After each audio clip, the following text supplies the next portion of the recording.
Okay, it's 8 a.m. sharp my time. I think it's 1 p.m. Vienna time. Nick and Loa, should we get started?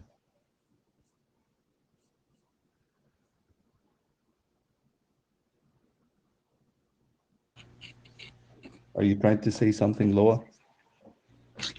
No, I let do it. Okay, I think we have a tight agenda, so we'll get going.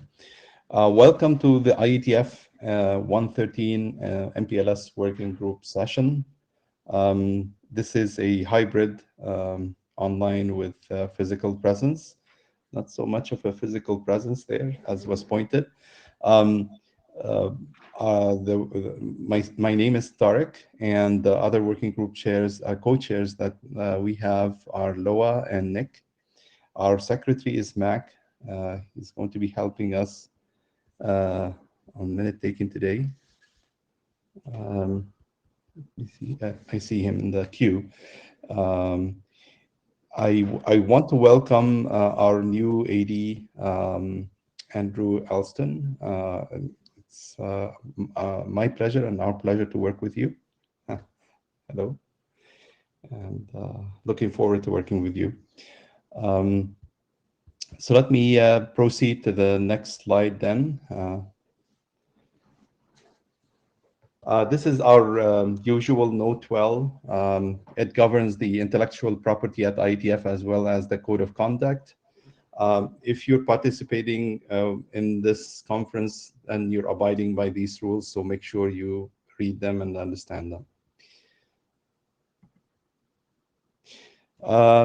We're leaving some pointers here that might be helpful for the working group. Notably, we have a pointer to the working group wiki, where we can get to the design team wiki pages as well as other material.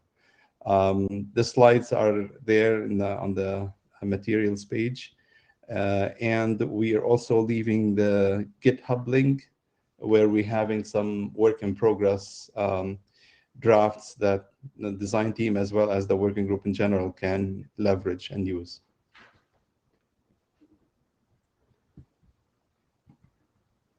So this is our agenda for today. It is pretty packed. The status slides are, we have almost 11 or 12 slides that we compiled, but I will not go through all of them in the interest of time. And it is the right time, if anyone wants to bash this agenda, change anything or add or remove, please sound your opinion. I do see Zafar is in the queue. So I will stop right here and allow you to go and ask. Go ahead. Yeah, so many thanks. There is a slot for policy or Mpls result label we use. I could not find a working group document. Oh, sorry, not working group. Any document associated with this. All I see is some slides that are non-technical and full of FUD and attacks. So I just wonder about that being selected as the agenda item. And we do have a slot for work that was presented at the design team. It's coming up on the next slide. It's a policy on special purpose label reuse. The design team had worked on it, and Tony had given a presentation talk on it. And we thought it would be useful for the working group this time to listen to the talk in general, rather than just the design team. Okay. That's Thanks. yeah. Thanks. Okay, thanks, Zafar. So I will proceed unless anyone else. I think Loa is there in the queue as well. Do you want to add anything? Yeah, I just wanted to tell Safar, but one of my questions to Tony would be if he thinks this is worth writing up as a draft. So look at this as early work. I would be happy to write it up as a draft if people feel it's really necessary. You know, if people think it's contentious, yes. If people will simply accept it and go with it, then why bother?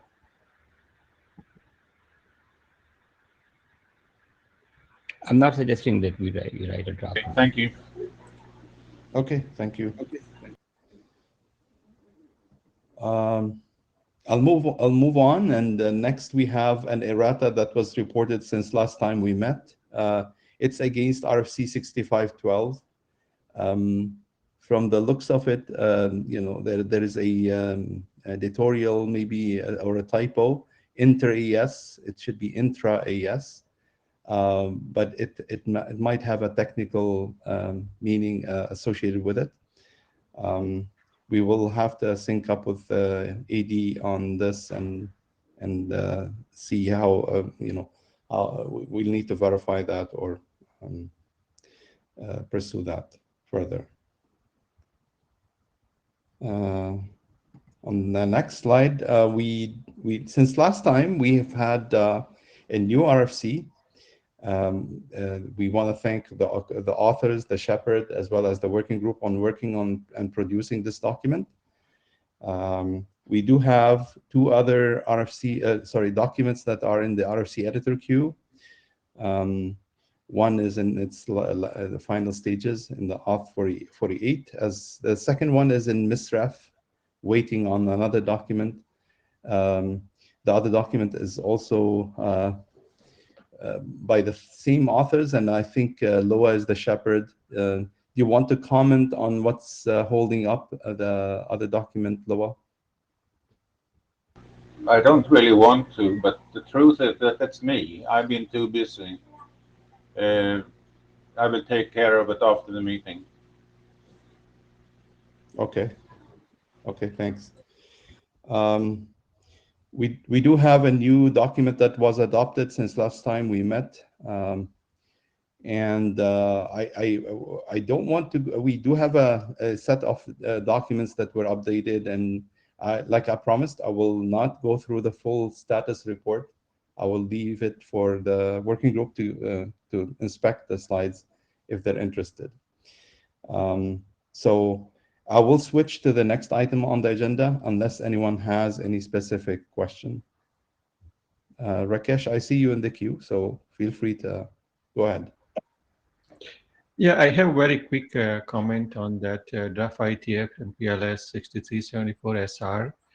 So we have requested the working group last call on it. I'm not sure if you track it separately or not, but just a note. Thanks. Thanks for the reminder. We do have you know, a list of documents that have requested the adoption. Yeah.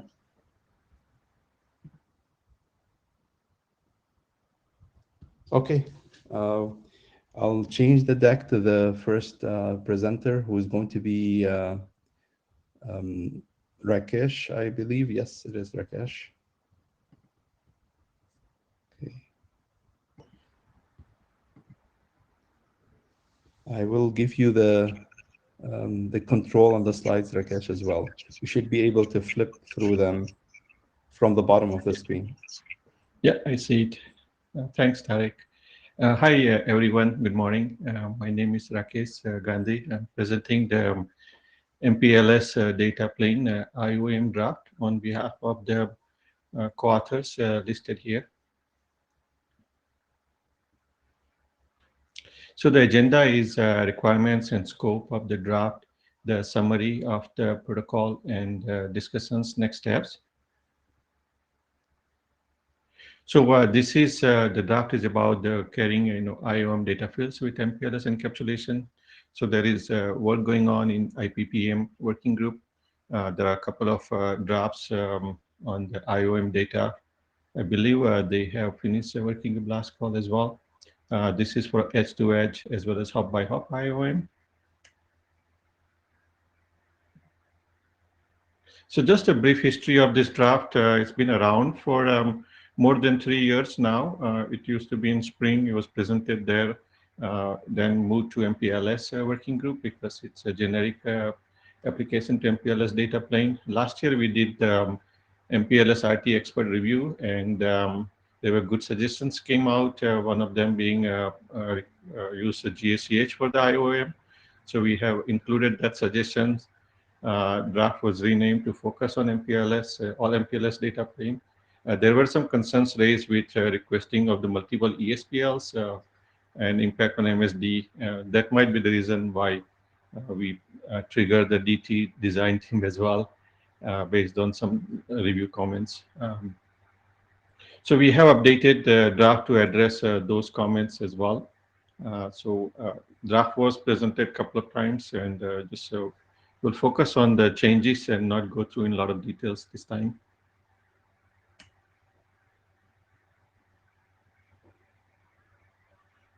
So this is the IOM GACH type we define to carry the IOM data fields. This was based on the MPLS RT expert review feedback that this is a good option for it.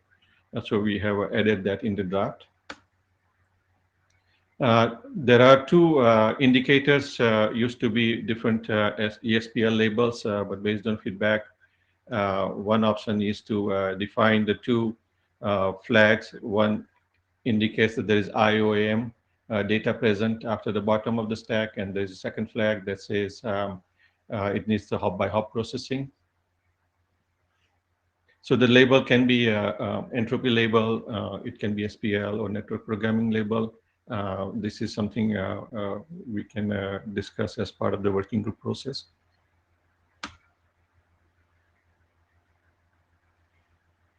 So yeah, we talked about the option types. So if it's end-to-end, IOM defines the option types for end-to-end.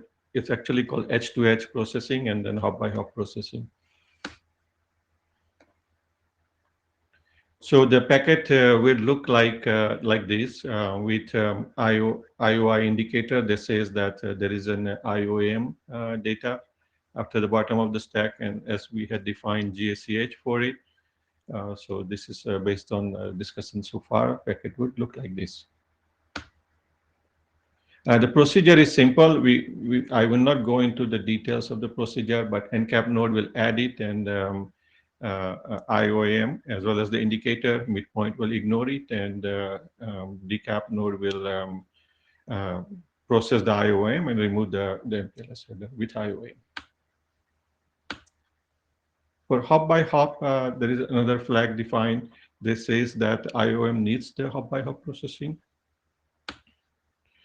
Procedure is very similar to edge-to-edge case, except now you have a hop-by-hop processing required flag set, and midpoint or intermediate node will process the IOM data based on the flag. So welcome your review comments and suggestions on this important work. And many thanks for all of the review and comments, including MPLS RT expert review. We are requesting working group adoption, and whatever the open items, we can take it up as part of the working group process. That's all I had. Thank you. Thank you. Go ahead, please, with your question, Greg. Yes, Rakesh, thank you for presentation. As you mentioned, so their IOM encapsulation in MPLS is one of the cases for MIAD, and it's reflected in the draft. So can you clarify what type of encapsulation this draft proposes?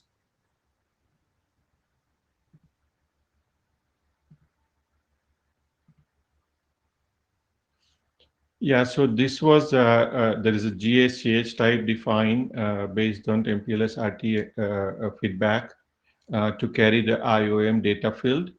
And then there is a second indicator that's defined as bits in the TTL field of a label.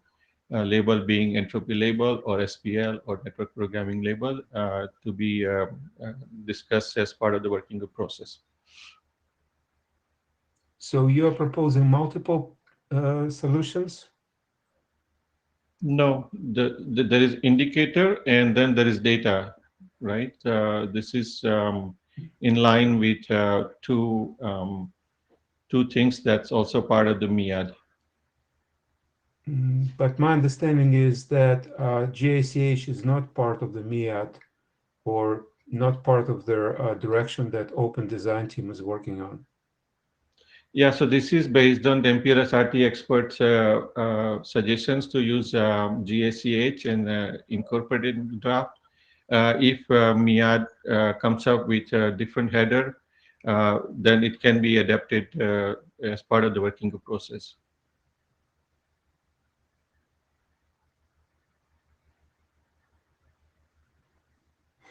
Okay, let's take it to the list. Thank you. Thanks, Greg. Okay, I have a question, Rakesh. You say that the IOEM header metadata or this extension header that you're proposing should be inserted by the ingress node or any node? So we call it the NCAP node that adds the IOM NCAP. Will add as part of the NCAP. Okay. And how do you handle the case that an IOM header already exists in the packet and someone tries to add another IOM header? So this could be an LSP hierarchy case or something like that. Yeah, I think there is a small section in the draft that talks about it.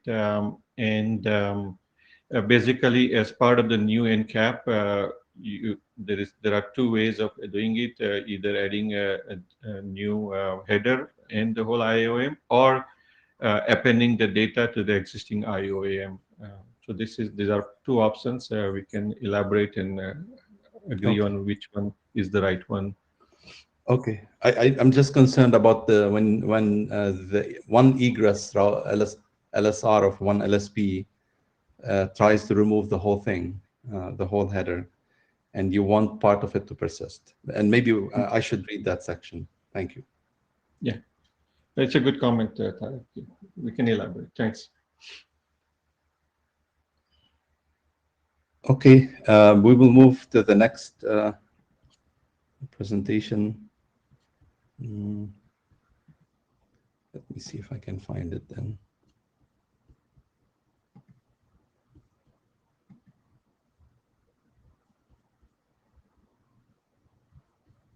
Interesting.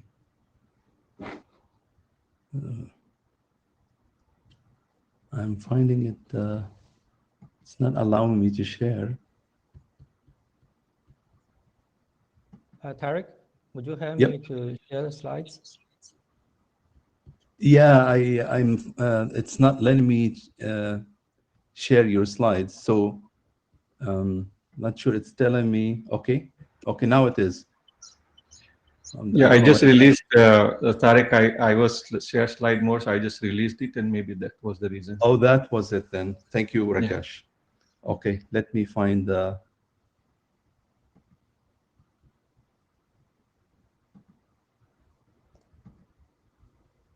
Yeah. Okay, is it Xiao? Yes, I'm Xiaoming. Okay, go ahead. Okay. Hello, everyone. I'm Xiaoming, presenting LSP ping for SR pass seats. This draft was presented at IETF 109. This is the second time it's presented. Next slide, please.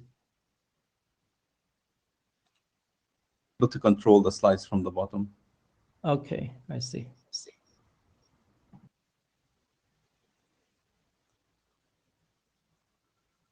There's a bit delay.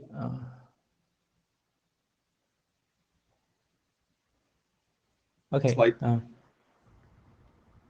Path segment with Mpls data plane is defined in draft Spring Mpls path segment, which has passed the working group last call in Spring working group. Path segment is normally used by the egress nodes for path identification. A path segment must be inserted at the ingress node and must not be popped off until it reach the egress node. Path segment must immediately follow the routing segment pointing to the egress node.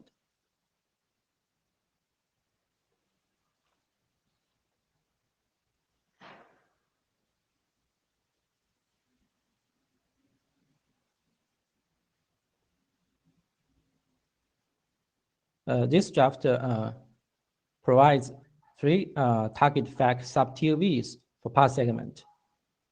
When path segment is used to identify an SR policy, the target fact SR policy's path seed sub-TOV is included in the SP ping message. When path segment is used to identify an SR policy's candidate path, the target fact SR candidate path seed sub-TOV is included in the SP ping message. When path segment is used to identify a segment list, the target fact SR segment list path seed sub-TOV is included in the SPP ping message.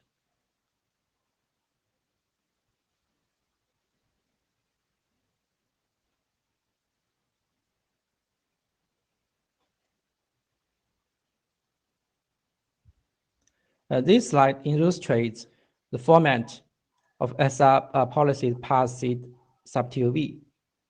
As specified in segment routing policy draft, an SR policy must be identified through the tuple, head end, color, and endpoint. So this sub-TOV has 3 fields, head end, color, and endpoint, that identify an SR policy.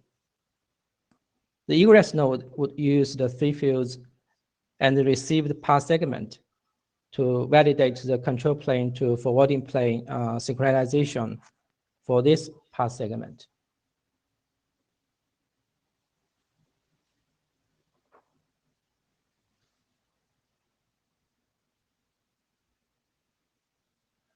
This slide illustrates the format of SR candidate path seed sub-TOV.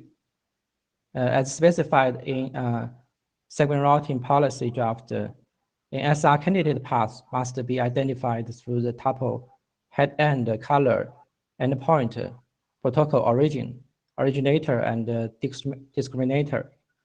So this sub-TOV has 6 fields of the tuple that identify an SR candidate path.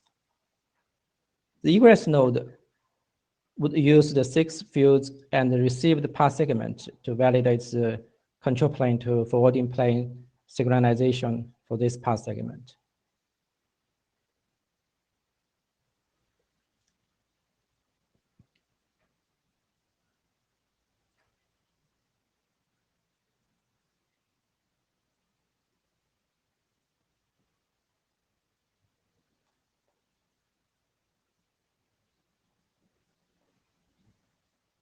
This slide illustrates the format of SR segment list path seed sub-TOV. SR segment list can be identified through the tuple, head end, color, endpoint, protocol origin, originator, discriminator, and segment list ID. One more field, segment list ID, then the tuple that identifies an SR candidate path. So this sub-TOV has 7 fields of the tuple that identify an SR segment list. The egress node would use the 7 fields and receive the path segment to validate the control plane to forwarding plane synchronization for this path segment. So the authors believe this draft is straightforward and it's ready for working group adoption. Thank you.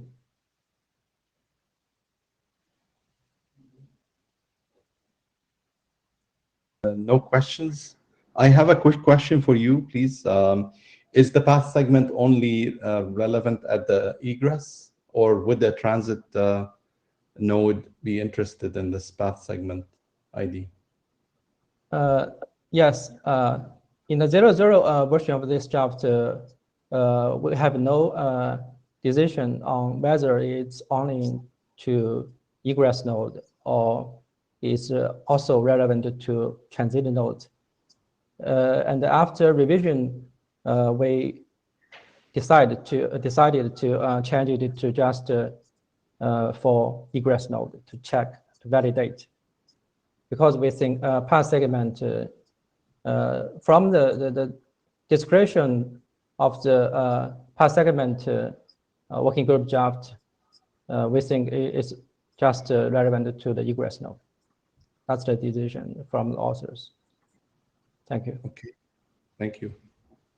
We'll move to the next presenter. I guess I don't see anyone on the mic trying to ask a question. So Okay, thank you. Thanks. I think Kiriti is next. Let me find your set of slides deprecating.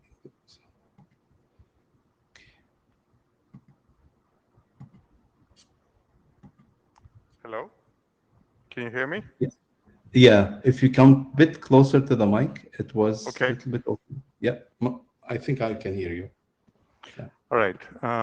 This is a fairly straightforward draft. Many thanks to Ron for pushing me to do this and for preparing the slides. So next slide, please. So the proposal is fairly straightforward. The LSP ping RFC 8209, 8229 basically says use a router alert option in the ping packets. And we'll explain in the next few slides why that's not a good idea and why it's unnecessary. And so we're proposing to remove this option from LSP ping. And in the process, we'll reclassify 7506 to historic. 7506 registers a routing alert option. For IPv6, you have to say why you want to use it. So it basically says we want to use it for MPLS. So we don't need it, and this is the only use of it, so it becomes historic. The reason for doing all this is that router alert does pose some security issues. So you can read RFC 6398 to understand those issues. And it also allows the 6-man effort that's looking at, how to resurrect the hop by hop options and what to do about it. They're considering whether we need router alert in IPv6, and they might get confused that LSP ping really needs it. So this gives them the freedom to say we don't need that. And the biggest thing is that we really don't need router alert in LSP ping. Next slide, please. So here's what an LSP ping packet looks like. You got to read this from the bottom up. So you got the label stack, you got an IP header inside that, and in the echo request, the router alert is mandatory. Then you have a UDP with a well-known port number saying this is LSP ping, and then you have the actual contents of the LSP ping. Next slide, please. So echo reply looks quite similar. A couple of things that are different. I don't believe you actually need an MPLS label stack. In the IP header, the router alert is optional, but then you have the UDP header, and then you have the reply contents. Next slide, please. So the motivation for putting a router alert in the echo request is essentially paranoia. We really wanted to make sure that the echo request does not go beyond the egress. So to do that, we put 3 protective mechanisms. We said that the destination address must be from 127/8 for IPv4, or this funky address for IPv6, and that's not allowed to be forwarded. So when you pull off all the labels from the label stack, you see that address, you shouldn't forward it. On top of that, we said the TTL must be set to 1. So when you do all that and you look at the TTL, you say, oh, I'm not going to forward this either. And then we said we'll put a router alert. It's like, yeah. So it's total paranoia. 2 levels are plenty. And I don't believe anyone actually implements using router alert in LSP ping. And even if they did, it's a simple change to remove it. And it doesn't add any protection. Next slide, please. For the echo reply, it's a different motivation. And this one's even more questionable. The reply has several modes. One says, I don't care about the reply. I just want to ping in the forward direction. Not used very much. The next one says reply via IPv4 or IPv6. The third, it says reply via IPv4 or IPv6 with the router alert set. And the fourth is reply via application level some control channel. So mostly what people do is 2. I don't believe anyone does 3. What 3 is about is if you just send an IP packet and you're replying to an echo request, it might get lost. And so if you use a router alert, it'll suddenly magically show up at the egress, or in this case, the ingress. I'm not sure what I was on at that moment. You'd have to ask my lawyer, my doctor, and my priest. But you know, it's there in the RFC, and what we'd like to do is remove it. Next slide. So I think we'd like to have the working group look at this, give us feedback in terms of, especially if anyone's actually using it, if anyone actually thinks it's useful. I don't believe so, but I think the working group should review it. I think it's fairly straightforward to adopt this and actually move it on to the next stage, and to classify or reclassify 7506 as a historic.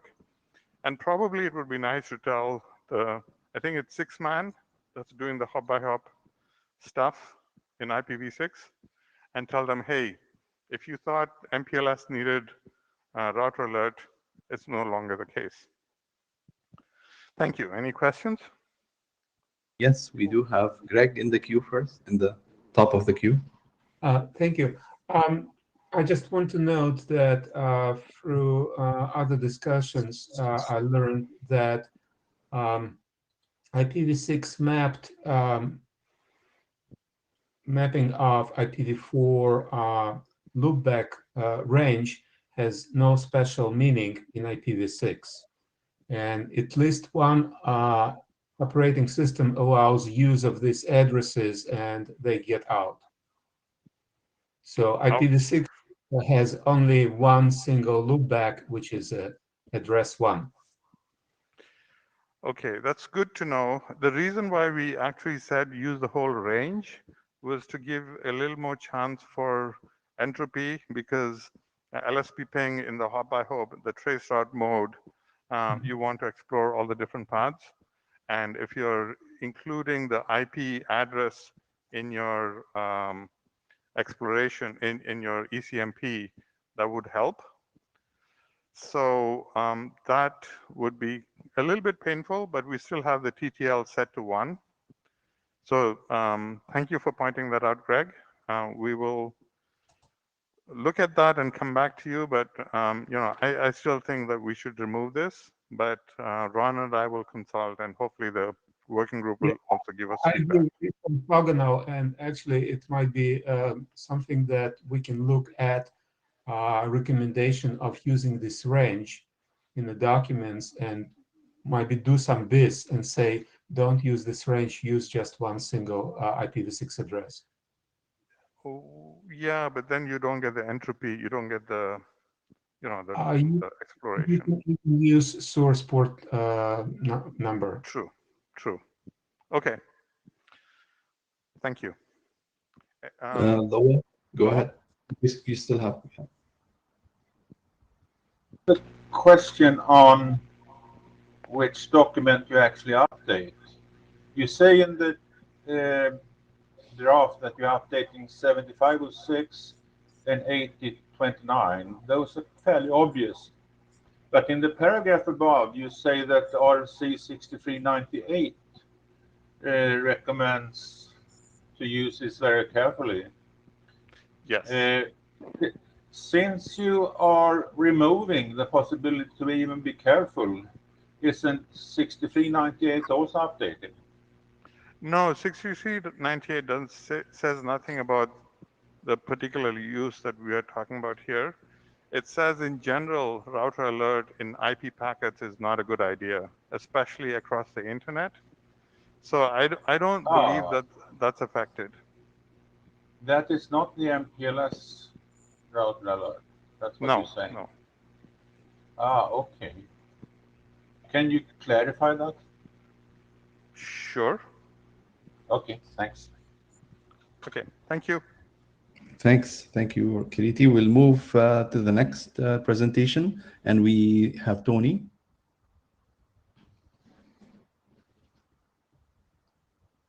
Thank you. I'll also give you the control to flip slides. Thank you. So there are currently two proposals on the table for reusing ELI for indicating the MEAD structure. These are listed here. These are both based on draft Crane, and I wanted to talk about that a little bit. There are 6 claims of advantages for using ELI. I'm going to go through all of these in gory detail, and let's talk about and see if these claims are really true. Claim 1, we are going to get faster deployment in existing networks that already have EL already deployed with an incremental benefit. Well, what is our deployment critical path? Our working group needs to converge on what we're doing. We've got software development. We go forward, write forwarding plane and signaling code. We've got testing deployment. It's probably going to take us about 3 years to get something deployed here. The benefit of, we've agreed we're doing incremental signaling changes. So signaling is not a critical path. So claim 1 is pretty inconsequential. Whether we use ELI or different SPL is not a big deal. Claim 2, single label for entropy in the MPLS header, which helps keeping label stack size smaller. Well, any proposal that includes entropy in the MEAD extension has the same property. This is not specific to reusing ELI. This is clearly not true. Claim 3, when EL is already enabled in the network, the proposed scheme does not require hardware to support an additional SPL indicator. Well, new platforms that could have hard-coded MEAD support are years away. Having ubiquitous deployment of these is decades away. Most new platforms will have software-driven NPUs. MEAD must be supportable on legacy platforms. There's no point otherwise. So legacy platforms that will add MEAD support will not require hardware changes. That's why they're legacy. So claim 3 is kind of irrelevant. MEAD cannot wait for new hardware. Claim 4, save as a new special purpose label, and B, related protocol extensions to signal its capability in LDP, RSVP, yada, yada, yada, etc. Okay, well, as to claim A, reusing ELI would save a SPL, but that creates risk. It's not actually backward compatible. ELI is expected to have 1 additional LSE, and adding more new LSEs for the ISD after the ELI is not going to be backward compatible. Part B, we already have agreed that we're going to be doing additional signaling extensions. So claim 4A is true, but it's more than offset by the risk, and claim 4B is inconsequential. Claim 5. An intermediate node can compute the ECMP hash with the EL field and avoid inconsistent load balancing of traffic flow that can happen when an MPLS extension header alters the label stack. Assuming MEAD includes the EL, this is always true regardless of the SPL. So this is not actually true. Claim 6. This reduces the MPLS label stack size when EL is enabled for ECMP hashing when MPLS extension header is also used. As there is only one field for EL in the MPLS header, it simplifies the MPLS header processing. Well, assuming our MEAD mechanism includes EL, this is always going to be true, regardless of SPL.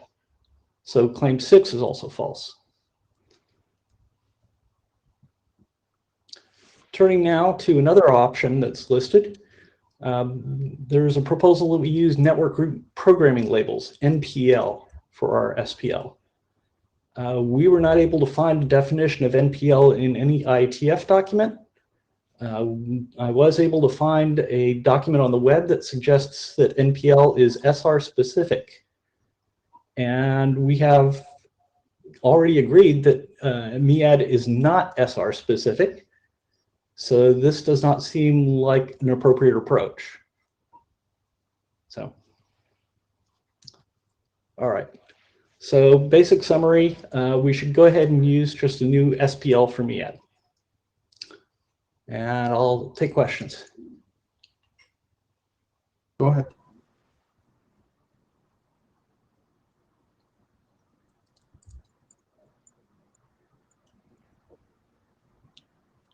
Rakesh?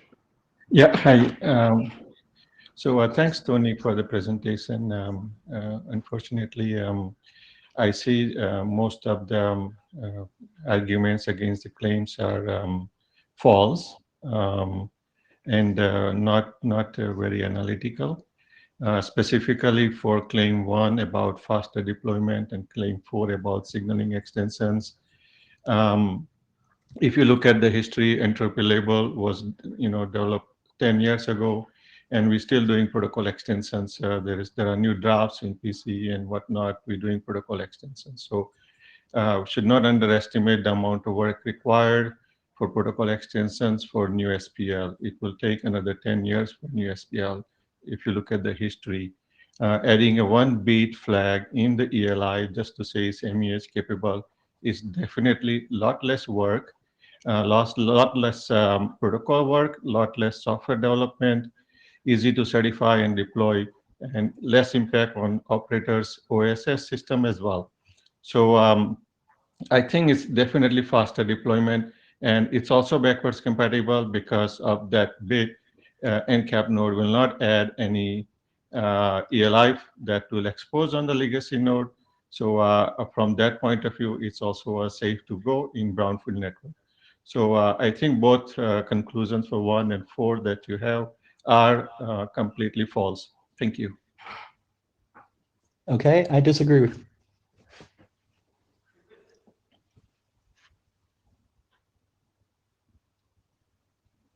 Darren, you're next. Yep. Okay, on slide 3, you note that of course, the extension header processing itself, so any MIAD, whatever that formatted would be done in microcode. However, I think the claim is really indicating that the existing label stack, walking, and detection of an entropy label indicator, that SPL, would remain the same. And I think that's the important distinction there. So of course, we're going to do whatever MIAD processing that comes after that in whatever new software implementation that would be built, but you'd still benefit from that ELI walk that you'd be doing anyway. I think most of these will probably have to take to the list, but we can continue that there, Tony. I know there's a long line. Okay, let's take it to the list. Thank you, Darren. Zafar, do you want to go with your question? So my comment is regarding the claim 2, slide 5.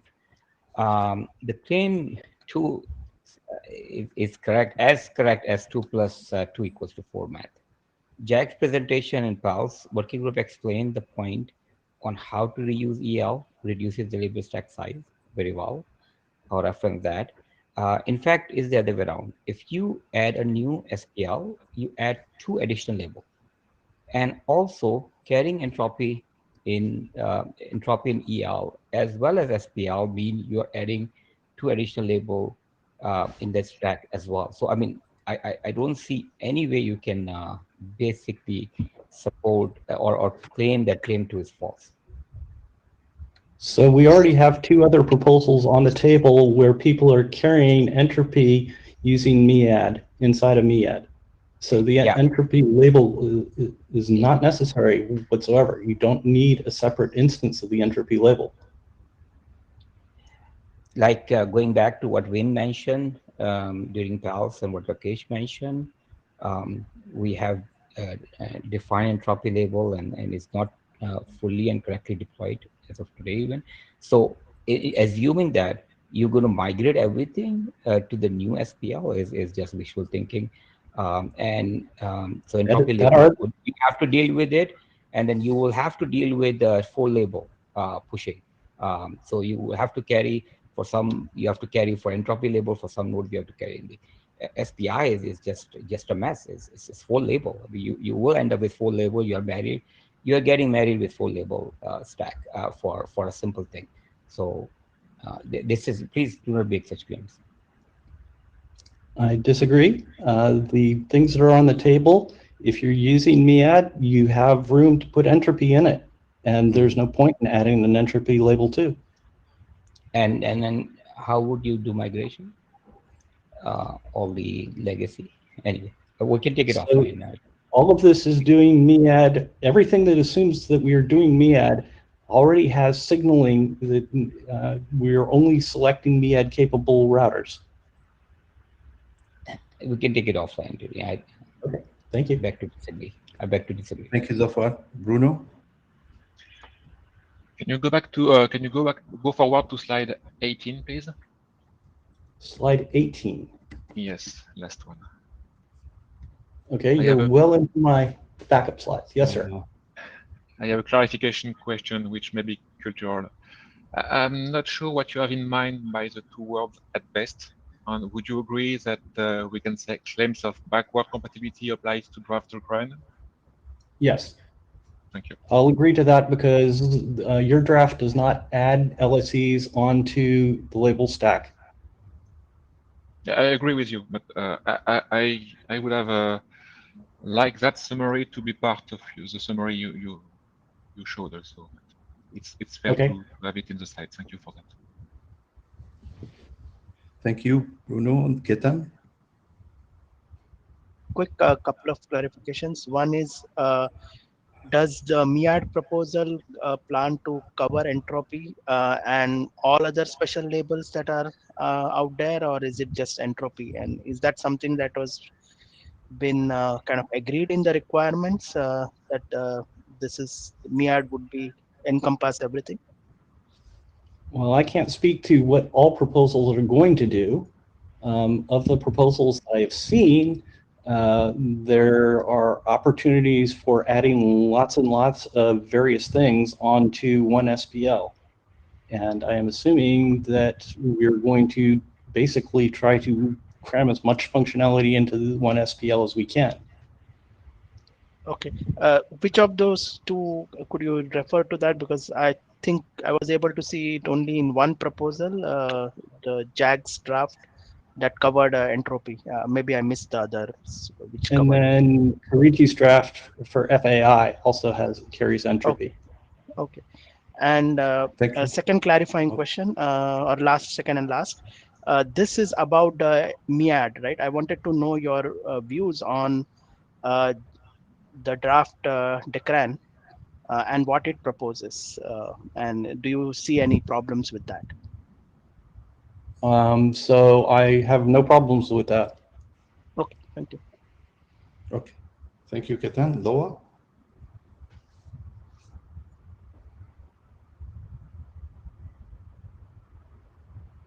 Loa, go ahead. Need to write this up as a draft. And I would very much welcome a draft on this. It's so much easier to discuss it in the working group if we have, or also in the design team, if we have a draft. Since this appears to be controversial, I would be happy to write a draft. Okay. Okay. Wim?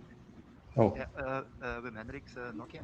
Yeah, so I also wanted to clarify, but I think in the meantime it's done. I think most of the statements are not in the context of Bruno's draft, but actually on all the extension that has been proposed on top of that. But I wanted to your repeat what I voice said. is very faint. Is it Your faint? voice is very faint. Can you Repeat? Is come this better? closer? No, it's a little bit better. Yeah, go ahead. Okay, wait. Is this better? Now it's Yeah. much. Okay, avoid the mask. What I was trying to say is also clarify that most of the claims are not in the context of Bruno, because where I'm coming from is the following, Tony, right? So we have, in my view, we have learned from the past, and I take the example of IPv4 and IPv6, which is maybe not the right context, but if we change too many things, it's going to take a long time before it's adopted. And I think you alluded to some of your claims in the presentation. And we have to probably segment the extensions that we want to do in MPLS in two phases, in my view, right? One is, what can we do with the minimum effort?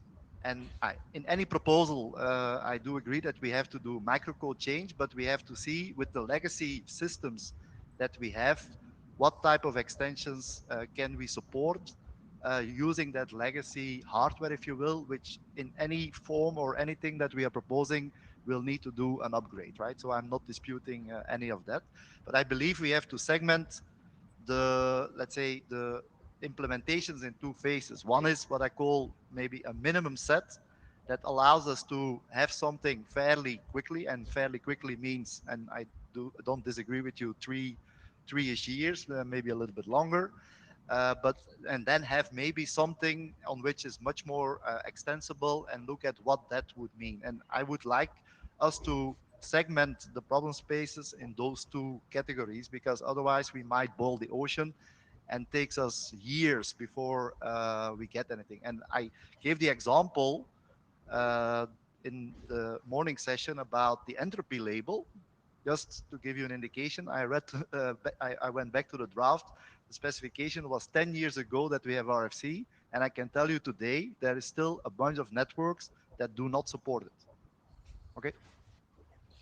Well, there's no question that that's going to take some time for MEAD to get adopted and get out there. And there's no question that having all of the functions is going to take an arbitrarily long amount of time. The only question on the table really is, does reusing ELI save us time in getting deployed? And I don't see that it does anything towards that. Yeah, my point, Tony, is for a minimum set of functionality, I think it does. Okay. Well, somebody needs to explain that, because I don't see that it matters one whit. I think Bruno's draft does that, in my view. Bruno's draft doesn't apply, because Bruno's draft is only talking about cases where we can just reuse ELI and not add additional LSCs onto it. Correct. So When which all of gives the us other already a proposals, set of capabilities without doing the full. Can we take it to the list when? all right. Thank you. We're running out of time. I do want. It's not a question, Tony. It's just a sharing a concern. We said ancillary data can change along the path of the packet. If we put ancillary data in the entropy label, then it will break hashing. Maybe you mentioned this or you touched upon it, but yeah, quickly, that's it. That's my comment. Okay. Kiriti, if you can make it very quick, please. We Yes. are eating into the last. First comment is that thank you, Tony, Stuart, and John for this. I think it's very important. Second thing is I wish you had spoken up at the PALS joint meeting. And third is if we do this hack, and even Bruno's draft for me constitutes a hack, we're not making forward progress. We really want to make forward progress in MPLS. Thank you. Okay. Thank you. And I will switch right away to the next set of slides. By you, I think it's extension headers. I'll try to give you the time that you asked for, but we will go over time. Go ahead, by you. Yeah. Thank you. Yeah. So I have probably 5 minutes to cover this slides, and I will be on behalf of our co-authors to give an overview of a set of related drafts centered on the theme for MPLS extension headers to enable extensible in-network services in MPLS networks. Next slides can. Yeah, first a little bit of history. We started this work in mid of 2018, and after that, it has evolved a lot.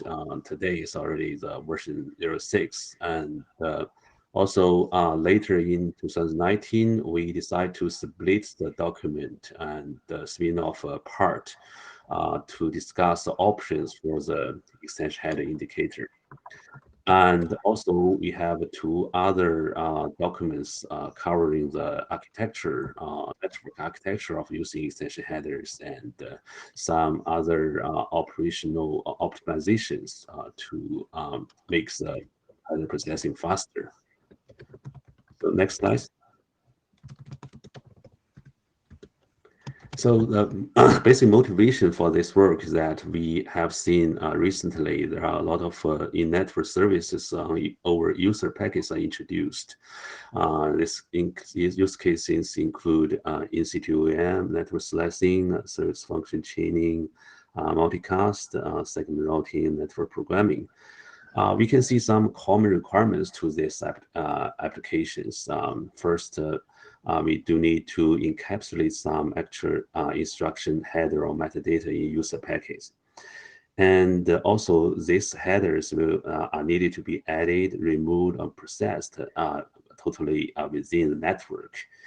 And also these applications are mostly orthogonal, which means multiple such applications may be stacked together and coexisted in a single packet.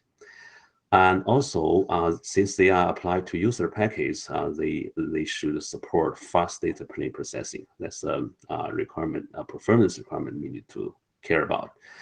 And so now the issue is we should also consider to support these new applications in MPLS network. Therefore, we have this work. Next slide, please.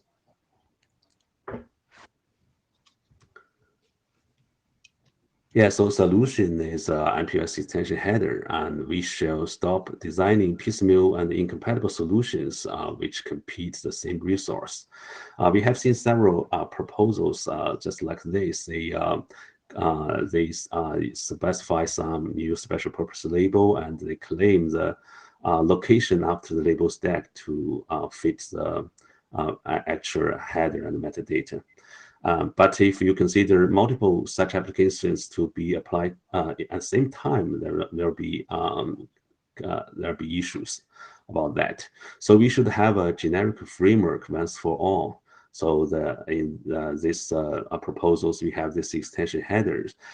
We will put this extension headers between the MPLS label, stack, and the payload, and with an in-stack indicator to tell you have this extension headers.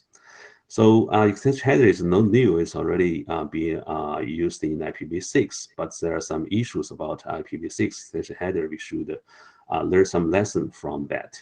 The first that for IPv6, the extension header can only be added and removed by the end host. But here, clearly, we need to support in-network adding and removal. And also, in IPv6, there's only one hop-by-hop header is allowed. So which means if you have multiple HBH functions, you have to put all of them as options in a single HBH header. Therefore, you create a hierarchical structure. But for the simplicity, we should allow multiple HBH headers together to be chained. So we will have a flat structure for processing. And also for IPv6, we need to scan through all the extension header to reach the original layer 4 headers. It can be slow if the so here we should allow we can skip all the extension headers in just one step to access the layer 4 headers if needed. And in IPv6 is if you meet unknown extension headers, it will drop the packet. Here we should just ignore the unknown extension headers and still keep forwarding the packet. Just make sure for the compatibility issues. And also for IPv6 extension header is not necessarily for fast pass processing, but here we should optimize for data plane fast pass processing. So next slide.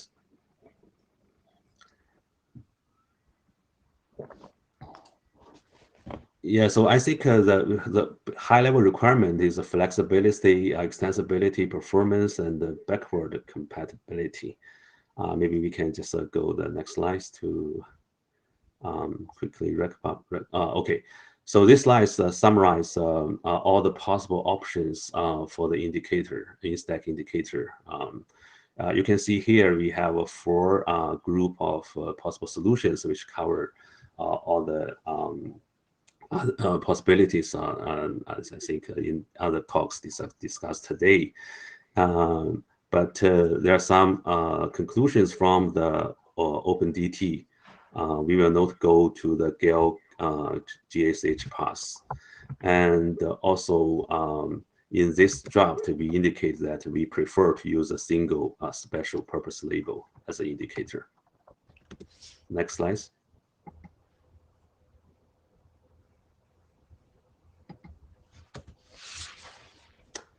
Maybe we just skip the details. Next slide. This is how we specify the special purpose label. And for the extension header. Sorry, I just wanted to let you know if you can, summarize what you want to say. We are over time, but I promise to give you some time, and I think Meet Echo will not close the session. Yeah. Okay. Then. Okay, maybe just skip the slides. We are on slide 8 right now. 8 extension header, right? Yeah. Yeah. So we could support multiple extension headers in one packet when we simply chain them together, and we also use a next header type to indicate the next extension header. We have several special next headers provisions to support different cases. For example, none means there's no further extension headers. And unknown means this is the last extension header, and follow it is a payload, but what type of it we don't know. And Mpls means there's another Mpls label stack follows the current extension header. Also, we support edge-to-edge and hop-by-hop type of extension headers, and the hop-by-hop headers will be always put in front of the edge-to-edge headers for the purpose of performance. Next slide. Yeah, this is the details you can find in our draft on how we define the format of this extension headers. You can see they are basically, structurally is very similar to the IPv6 extension header, but with some extra information about that. Next slide.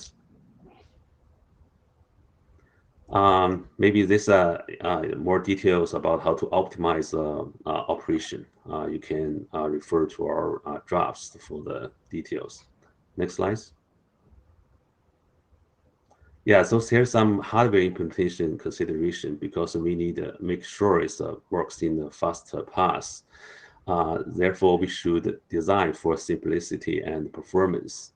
And we believe a simple post-stack extension header chain with a simple indicator, in-stack indicator, is the most simplest way which can minimize parser for final state machine and also the steps, which is good for both storage and the latency. And as I just said before, we put the HBH headers before the E2E headers, so to maximize the usability given the limited header buffer size. And also, we prefer to put the extension header indicator at the bottom stack for simplicity and backward compatibility. And we could use FEC labels to avoid unnecessary label stack scanning. I just skip this slides. You can read our drafts for more details. Next slide. So the summary is we believe extension header is a generic solution for MPLS network services. It's built on a common industry practice and keep performance, flexibility, and extensibility in mind. It's also very compelling for MPLS network because MPLS label stack overhead is much smaller than IPv6, and it's protocol independent, can encapsulate various protocols. And also, we don't have too much history burden like IPv6. We have more freedom for innovations. Thank you. That's all my slides. Okay, thank you. We don't have much time. Actually, we're over time, and I did close the queue. If any questions, please take it to the email list. And at this time, I will ask my co-chairs if there's anything else they want to share before we close this session.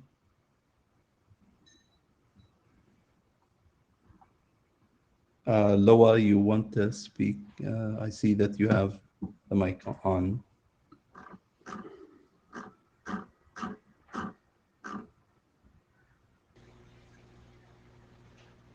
Loa?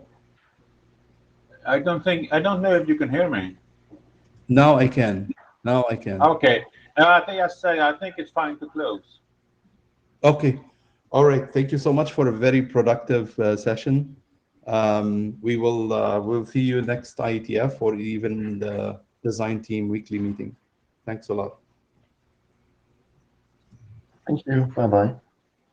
Bye-bye.